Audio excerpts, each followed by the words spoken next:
Bonjour à tous. Aujourd'hui, nous nous retrouvons devant Gargantua, le roman de François Rabelais, que nous étudions dans le cadre du parcours Rire et Savoir, et je vous propose une fiche de lecture un petit peu détaillée de cette œuvre. Cette fiche, elle se présentera de la façon suivante. Tout d'abord, une rapide présentation de l'auteur, dans laquelle j'essaierai d'identifier des éléments qui sont en relation avec l'œuvre que nous étudions. Ensuite, une présentation de l'œuvre, notamment un résumé, là aussi assez rapide, des principaux événements à retenir de la vie de Gargantua. Et enfin, une exploration des enjeux majeurs de cette œuvre, à la fois ses thèmes principaux et à la fois les enjeux esthétiques et littéraires que l'on peut mettre en avant. Nous commençons donc avec une présentation de François Rabelais. François Rabelais qui signe Gargantua non pas de son nom, mais du nom d'Alcofribas Nazier, qui est un anagramme de son nom, c'est-à-dire un nom d'emprunt constitué exactement des mêmes lettres que son nom officiel. De François Rabelais, nous allons retenir trois choses. La première chose, c'est qu'il s'agit d'un homme du XVIe siècle et de la Renaissance. Alors Rabelais est né en 1494, ce qui n'est pas très intéressant en soi. Ce qui est intéressant, c'est qu'il naît à peu près en même temps que le siècle et il va, dès ses 17 ans, être novice chez les franciscains. Un novice, c'est quelqu'un qui prend l'habit d'un ordre religieux et qui se conforme aux règles de cet ordre religieux sans pour autant avoir prononcé ses vœux. Et les franciscains, c'est un ordre catholique chrétien qui a été formé par saint François d'Assise. Sa formation intellectuelle se fait à ce moment-là, c'est-à-dire qu'elle est en grande partie empreinte de textes religieux. Il va par ailleurs se passionner pour le grec et il va fréquenter un certain nombre d'humanismes et notamment Guillaume de Budé qui est un humaniste français très célèbre pour son érudition que certains de ses condisciples surnommeront d'ailleurs le prodige de la France. Pourquoi est-ce que je mentionne ces fréquentations humanistes et cette passion qu'il développe pour le grec? Eh bien, d'une part parce que cela va expliquer les nombreuses références antiques que l'on trouve dans Gargantua, mais également parce que François Rabelais va être à ce moment-là l'objet d'une interdiction venant de la Sorbonne étant l'autorité suprême de l'éducation du temps, en lien évidemment avec l'Église, qui va ordonner qu'on lui retire ses livres de grec parce que la Sorbonne, à cette époque, interdit l'étude de l'écriture, écriture avec une majuscule, c'est-à-dire l'écriture sainte, l'écriture biblique. Donc la Sorbonne interdit que l'on étudie les textes religieux dans les textes originaux. Pourquoi? Parce qu'il faut que la traduction contemporaine soit privilégiée. Ce premier incident va renforcer la suspicion de François Rabelais à l'encontre de toutes les traductions. Et ce premier incident va évidemment, même si ce n'était pas le but recherché par la Sorbonne, l'inciter à s'attacher en particulier aux textes originaux. Et l'on trouvera dans Gargantua la trace de cette méfiance pour les textes traduits, notamment lors de la naissance de Gargantua, lorsque le narrateur dit à son lecteur qu'il a bien conscience que cette naissance est un petit peu extraordinaire, mais qu'après tout, on croit bien d'autres choses écrites qui sont tout aussi extraordinaires, extraordinaire étant évidemment à entendre ici dans le sens de invraisemblable. Deuxième chose que l'on retient de François Rabelais, c'est qu'il s'agit d'un érudit complet. Vous avez compris plus haut que c'était un homme qui était lettré. Il maîtrise parfaitement la Bible, il maîtrise parfaitement le grec, il maîtrise parfaitement le latin et à 36 ans, il va s'inscrire à la faculté de médecine de Montpellier. La médecine à l'époque, c'est l'anatomie, c'est la physiologie, mais c'est aussi la physique et l'histoire naturelle.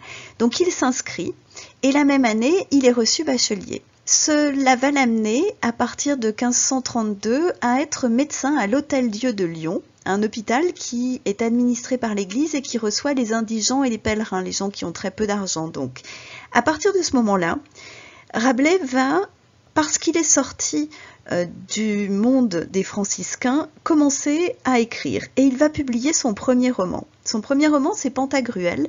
C'est une parodie des romans de chevalerie qui met en scène un géant, du nom donc de Pantagruel. La Sorbonne immédiatement intervient et l'œuvre est condamnée. Alors François Rabelais, parce qu'il est un médecin, parce qu'il est reconnu comme tel, parce qu'il a un passé d'ecclésiastique, n'est pas vraiment embêté lui-même, mais son œuvre est condamnée. Il n'empêche qu'il va poursuivre dans ce sens, puisqu'il va publier ensuite Gargantua, tiers livre, quart livre, et peut-être aussi 5e livre. Alors je dis peut-être aussi 5e livre parce que ce 5e livre est attribué à Rabelais, mais qu'il existe des doutes quant à sa paternité. À partir donc de 1534 environ, Rabelais devient également un écrivain. La dernière chose que l'on retient de Rabelais, c'est que la question de sa foi a longtemps été l'objet de débats. À partir du XXe siècle, on va se poser la question de l'athéisme de Rabelais en se basant en particulier sur plusieurs passages de son œuvre où Rabelais se moque des textes sacrés. J'évoquais plus haut notamment la naissance de Gargantua. D'autres critiques vont nuancer ce propos en disant que Rabelais serait bien plus sûrement extrêmement croyant, comme la grande majorité des hommes de son temps, mais qu'il serait inspiré par l'évangélisme de la Renaissance, c'est-à-dire un mouvement qui est caractérisé par la volonté de se détacher des autorités religieuses et une volonté de revenir aussi aux textes originaux. Et vous voyez qu'on revient à l'idée première de cet amour du texte original qui anime Rabelais. Alors, est-ce que Rabelais était athée? Est-ce que Rabelais était un chrétien qui entendait revenir aux textes originaux? Est-ce que Rabelais était un protestant qui ne s'affirmait pas tel? On serait bien en peine de le dire. Ce qui est sûr, c'est que Rabelais, c'est un maître dans l'art de brouiller les pistes et de composer des œuvres qui sont aussi denses qu'elles sont contradictoires. Et que c'est sans doute de là que vient l'incroyable vivacité de son œuvre qui, à travers le temps, n'a jamais cessé de plaire au public et de rencontrer son public. Parmi toute cette œuvre, le roman qui nous intéresse, c'est Gargantua. Gargantua qui a sans doute été écrit en 1534, mais peut-être en 1535. Alors, en quelques mots, Gargantua. Il reprend, ce roman, une partie des éléments du premier roman Pantagruel. Pantagruel était un géant dont on suivait les aventures. Gargantua, le deuxième roman, c'est le roman qui va raconter la vie du père de Pantagruel, c'est-à-dire Gargantua. Le personnage de Gargantua, on a longtemps cru que c'était une invention de Rabelais. En réalité, pas du tout. Rabelais reprend l'image de ce géant, Gargantua, qui appartient au folklore celte. On suppose qu'il est peut-être en lien avec le mont Gargan, qui est au nord de Nantes, voire même avec un possible dieu Gargan, qui ferait partie de la mythologie celtique. En tout cas, le personnage existe avant que Rabelais ne s'en empare. Mais c'est Rabelais qui va lui donner ses lettres de noblesse et qui va le rendre si populaire. Cette œuvre, dès sa publication, va susciter des réactions très diverses. Au XVIe siècle, tout d'abord, quand Gargantua paraît, la Sorbonne comprend que les romans de Rabelais ne sont pas de simples bouffonneries obscènes. Quand la Sorbonne a interdit Pantagruel, c'était simplement parce que c'était obscène. Avec Gargantua, tout d'un coup, l'institution se rend compte que ces œuvres contiennent aussi des messages plus profonds, plus graves, plus philosophiques, des réflexions sur le monde, sur les institutions, et elle va considérer, la Sorbonne, que ces romans sont suspects. Ils sont suspects en particulier parce que, au moment où paraît Gargantua, la France vit une période de répression religieuse grandissante. Pour ceux qui se souviennent, 1534, c'est la date de l'affaire des placards, le moment où s'affrontent en France protestantisme et catholicisme, affrontements qui vont donner lieu, quelques années plus tard, à ce que l'on a appelé le massacre de la Saint-Barthélemy ou la nuit sanglante de la Saint-Barthélemy. Donc la première réaction de la Sorbonne, c'est une réaction horrifiée face à cette œuvre. Et puis à partir de 1550, les romans de Rabelais, pour tout un tas de raisons, vont cesser d'inquiéter les autorités et elles vont être rangées au rang de bouffonneries, d'œuvres grotesques. Et on va à ce moment-là voir naître une mythologie de Rabelais. Rabelais serait un moine buveur, débauché, un peu goinfre, qui écrirait des fictions un peu grotesques. Dans les 2 siècles qui suivent, un certain nombre d'érudits vont relire Gargantua et vont voir dans ce roman un roman à clé qui déguisent des personnages historiques en personnages de fiction. Par exemple, Gargantua serait François Ier. On n'est plus très intéressé donc au XVIIe et au XVIIIe siècle, ni par la profondeur philosophique de l'œuvre, ni par la bouffonnerie apparente. Il faut attendre le XXe siècle pour que tous les aspects de l'œuvre soient finalement explorés à parts égales. Les critiques vont continuer à s'intéresser à ce qui a intéressé précédemment, c'est-à-dire le comique, c'est-à-dire les réflexions philosophiques, c'est-à-dire également le roman à clé, mais ils vont également s'interroger sur l'écriture parodique de Rabelais, qui est un auteur qui s'empare des romans qui existaient auparavant pour leur redonner une nouvelle jeunesse en les parodiant, en les transformant de façon à les rendre comiques. Et puis, c'est à cette époque-là que l'on va s'intéresser particulièrement au lien extrêmement fort que tisse Gargantua entre le léger et le profond, le rire et le sérieux. Et c'est bien dans cette veine-là, dans cette réception contemporaine de l'œuvre que nous nous situons aujourd'hui, puisque ce qui nous intéresse, je vous rappelle, dans le parcours, c'est le lien entre rire et savoir. Gargantua, ce sont 58 chapitres. Je ne vais évidemment pas m'amuser à résumer un par un 58 chapitres. Ce que je vous propose, c'est un résumé un peu global qui va regrouper ces chapitres par étapes de l'intrigue. Le premier chapitre, on peut le laisser un petit peu de côté, il s'agit d'une reprise de la généalogie prestigieuse de Gargantua qui contribue à la fois à faire du personnage un être de fiction, absolument grotesque et invraisemblable, et à la fois à faire de lui un personnage mythique dans la mesure où il est prestigieux. Les chapitres 3 à 6 racontent la naissance de Gargantua, naissance fort peu ordinaire puisque je vous rappelle que sa mère le porte pendant près de 11 mois, que le récit de l'accouchement est un moment particulièrement obscène, trivial et drôle, et Gargantua finit par sortir de l'oreille de sa mère de façon un peu incongrue.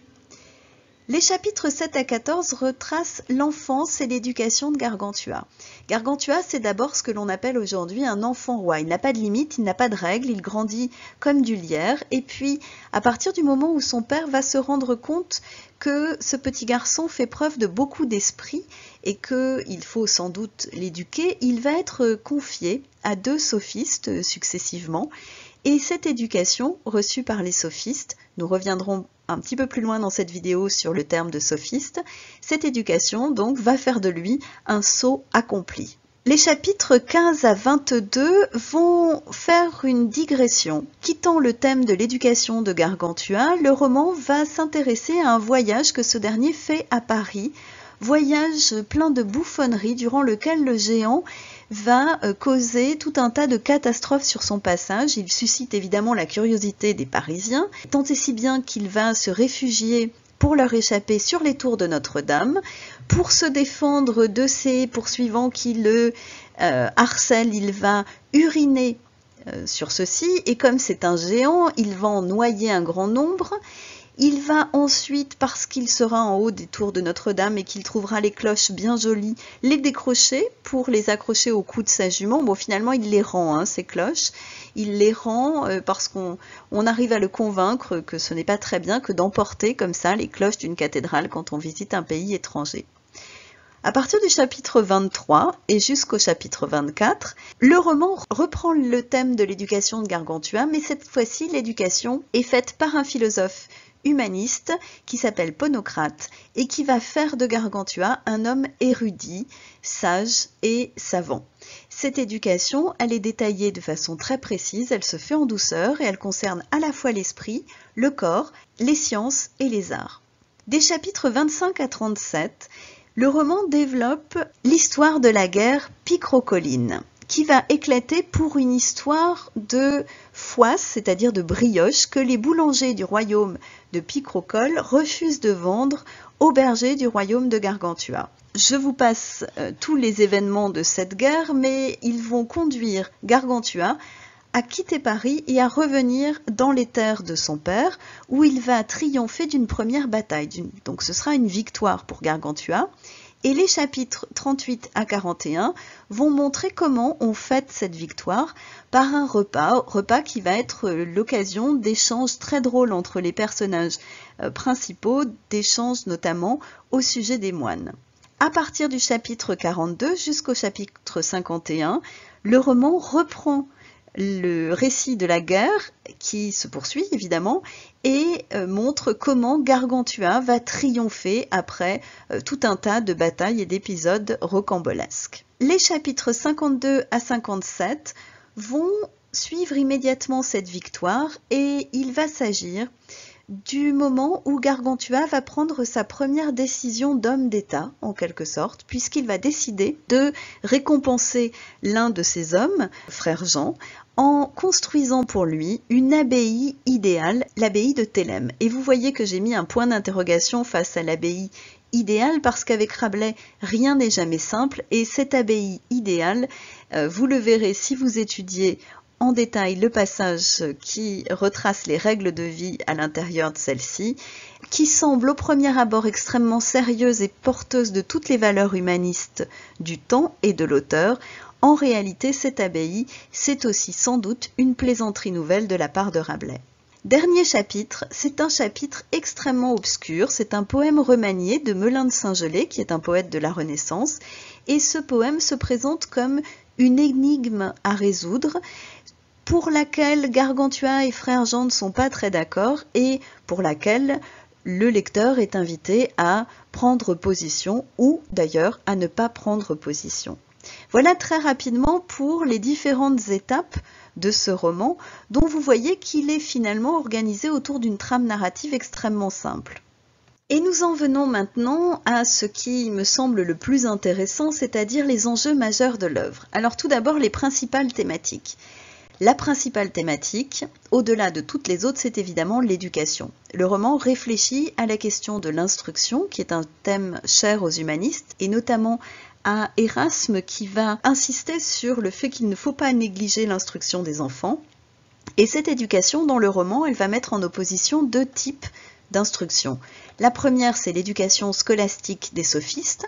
Alors, je définis un petit peu tout ça.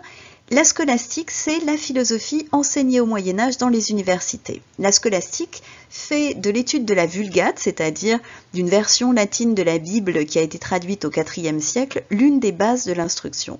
Dans le roman, la scolastique se caractérise par une éducation qui est en fait une accumulation d'activités qui sont réalisées sans réflexion, sans que l'élève, en l'occurrence Gargantua, n'y trouve aucun sens, elles n'ont aucun lien les unes avec les autres.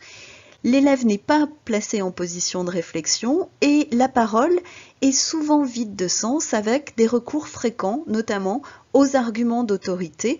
On ne prouve rien, on affirme. Et l'enfant apprend de façon un peu bête et méchante tout ce qu'on lui enseigne. Les sophistes, les premiers enseignants de Gargantua, sont à l'origine, dans la Grèce antique, des orateurs d'une grande éloquence et d'une grande culture. Mais au sens moderne, et c'est bien ainsi qu'il faut entendre le mot dans le roman de Rabelais, le sophiste, c'est surtout celui qui parle très bien, qui est éloquent, qui maîtrise l'art de la parole, mais qui s'en sert mal, c'est-à-dire qui s'en sert simplement pour prouver sa force de démonstration, sa capacité à démontrer, et qui peut donc démontrer une chose et son contraire sans aucune difficulté. Il n'y a donc plus ici l'idée de la grande culture, mais simplement une idée de parole un peu vide qui tournerait à vide. L'autre éducation que met en jeu le roman, et qui évidemment est privilégiée par Rabelais, c'est l'éducation humaniste de Ponocrate. L'humanisme, c'est un mouvement littéraire et culturel de la Renaissance, et ce mouvement littéraire et culturel, auquel appartient Rabelais, vise à placer l'homme et son développement au cœur de toutes les préoccupations. Après le Moyen-Âge, où finalement ce qui importait le plus c'était le divin, on commence à se dire qu'il faut s'intéresser aussi, pas exclusivement, mais aussi à l'homme. Et dans le roman, cette éducation, c'est une éducation qui est basée sur un emploi du temps réglé, exigeant, et qui va s'attacher à développer non seulement des connaissances, il faut qu'il retienne des choses, Gargantua, mais également la réflexion, il faut qu'il développe ses compétences intellectuelles, et les aptitudes corporelles, puisque Gargantua doit également entraîner son corps. Deuxième thème du roman, le corps, et notamment ce que l'on appelle le bas corporel, c'est-à-dire les fonctions peu nobles du corps, avec une forme notamment de réalisme grotesque qui s'empare et qui exhibe ce que l'on cache souvent, c'est-à-dire les organes sexuels, les excréments, etc. Une autre thématique, c'est la guerre. Le roman mène une réflexion sur la guerre, son rôle, sur le pacifisme également, qui est inspiré par Erasme, qui est un auteur qui prône le pacifisme, et sur les limites du pacifisme. On voit dans le roman que Grangousier, qui porte ses valeurs pacifiques, échoue en cherchant à discuter avec Picrochole. On a pu voir d'ailleurs dans le personnage de Picrochole une parodie de Charles Quint et de sa politique militaire agressive. Donc Rabelais prend position sur la question de la guerre. Thématique suivante, et la dernière, c'est évidemment l'Église. Le roman questionne le fait de croire tout ce qui est écrit. Alors attention, il ne s'agit pas d'affirmer que Rabelais est anticlérical ou athée. Encore une fois, il faut être très prudent sur le sujet, d'abord parce que nous n'en savons rien, ensuite parce que l'athéisme est vraiment quelque chose d'extrêmement marginal à l'époque. Bien plus probablement, les attaques de Rabelais sont liées à une pensée évangélique, c'est-à-dire une pensée qui souhaite un retour au texte d'origine et non pas aux traductions de la Bible, étant donné qu'une traduction peut être plus ou moins fidèle à son original. Donc Rabelais fait partie de ces auteurs qui sans doute aimeraient que l'on revienne à l'origine du texte biblique et peut-être aussi qu'il fait partie de ces auteurs qui voudraient que les hommes aient un rapport plus direct au divin, que l'institution religieuse soit moins présente et moins directive. Nous en venons à la dernière partie de cette étude, c'est-à-dire les enjeux littéraires de l'œuvre. Tout d'abord, vous avez avec Gargantua un récit qui se situe entre linéarité et digression. Le récit, on l'a vu lors du résumé, est un récit chronologique qui suit l'existence de Gargantua telle qu'elle se déroule de sa naissance à sa première décision de chef d'État, c'est-à-dire la construction de l'abbaye de Thélème. Mais ce récit ne se fait pas aussi simplement que cela, puisque de nombreuses digressions et de nombreux passages de pure fantaisie l'interrompent et donc créent une tension entre linéarité et digression.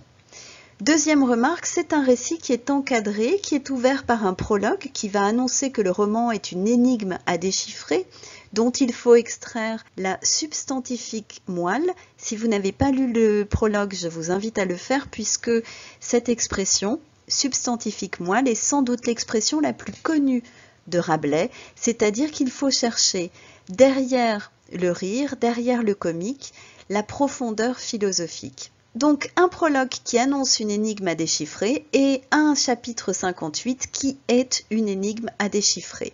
Et le récit se situe à l'intérieur de ce cadre.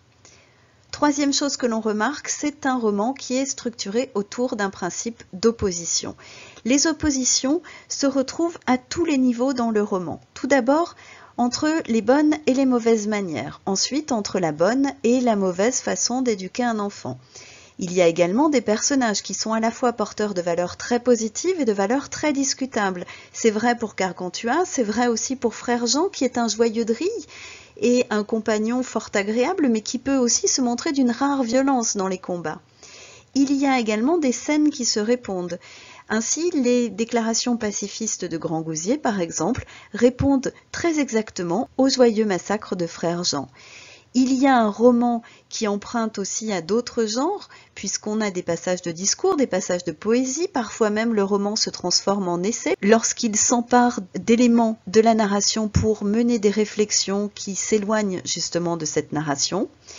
C'est également Une opposition entre un lexique savant, c'est une œuvre d'érudit Gargantua avec un certain nombre de termes extrêmement difficiles à comprendre pour le lecteur contemporain, mais sans doute aussi pour le lecteur du XVIe siècle. Je pense en particulier à tout le lexique en lien avec l'anatomie, la médecine. Et puis en face, un lexique absolument ordurier dans la tradition des œuvres joyeuses du Moyen-Âge, où il est question de bas corporels, de cul, de diarrhée, et j'en passe, et des meilleurs. Et enfin, une opposition entre fantaisie, légèreté comique, donc, et la gravité, le sérieux des thèmes qui sont abordés. Un enjeu majeur réside également dans le fait que ce roman est porteur d'une esthétique de son temps.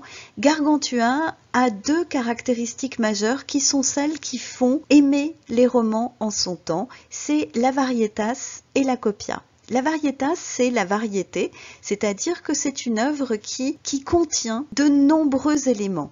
Tout ce que nous avons vu plus haut, notamment entre le comique et le sérieux, entre la poésie, le discours, le roman, etc.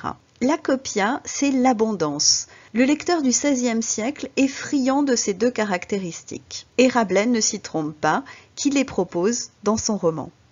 Enfin, le roman, c'est un roman parodique. Ce roman, c'est une parodie bien entendu des romans de chevalerie. Je vous renvoie à tous les combats qui s'y mènent et qui parodient le style épique avec beaucoup d'humour. Et puis, je vous renvoie également à l'habillement de Gargantua dans ses premières années qui parodie là aussi la façon dont on équipe les chevaliers.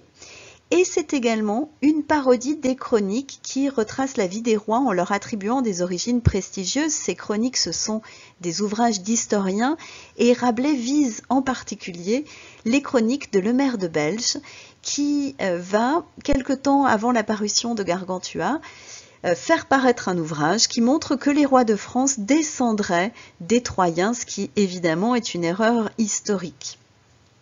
Voilà pour les grands enjeux littéraires.